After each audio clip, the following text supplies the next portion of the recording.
and found the first deceased victim in the bathroom and recovered the gun. After that, the procedure for clearing the building was begun by the police department and the sheriff's office.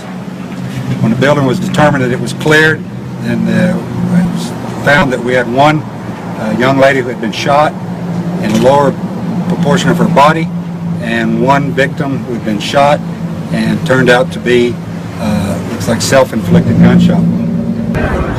As you can imagine, the Alpine community in shock this afternoon after a shooting at a high school.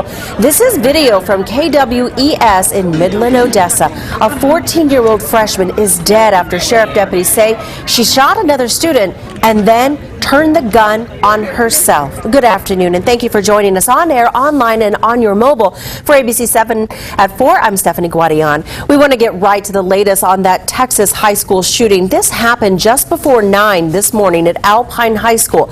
Alpine is about 220 miles southeast of El Paso. Students were immediately evacuated from the school after shots were fired. Officials say a 14-year-old student shot and injured a female student.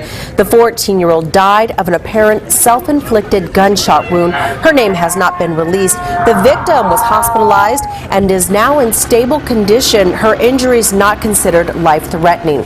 Alpine was also dealing with a series of bomb threats at Sul Ross University, a local motel, and a hospital. Authorities believe those incidents are not related. Law enforcement officers from Midland, Odessa, Fort Stockton, and El Paso are assisting. ABC 7's Evan Folan joins us live from Alpine with the very latest. Evan.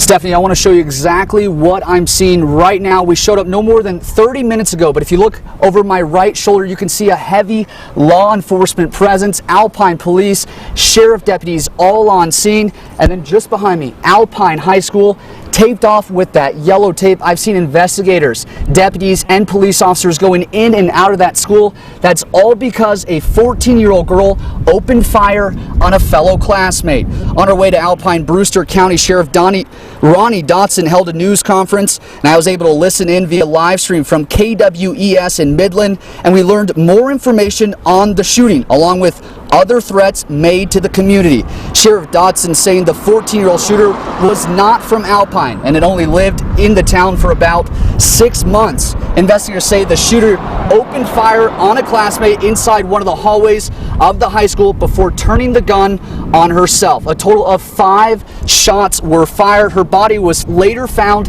inside a bathroom. The victim's injuries were not life-threatening. Sheriff Dotson says investigators found a semi-automatic pistol next to her body with ammunition, but did not say how much. However, he did say the incident could have been, quote, a lot worse. Meanwhile, that investigation has been interrupted by a series of threats made on Alpine. The sheriff saying an unknown man threatened to bomb Sul Ross State University, which is about 2 miles away from Alpine High School. And another call was made. Sheriff Dotson saying most likely by the same guy, threatening to shoot up a local hospital. Although the sheriff believes these are empty threats, they are taking them very seriously. Now we're working to get more details on the shooter and also these threats made on the Alpine community.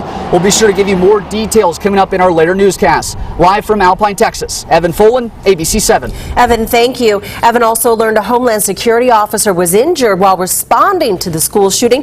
Officials say the officer was shot when a U.S. Marshal accidentally discharged his weapon. We'll get more details from Evan coming up at 5 o'clock. And now we want to move on to Storm Track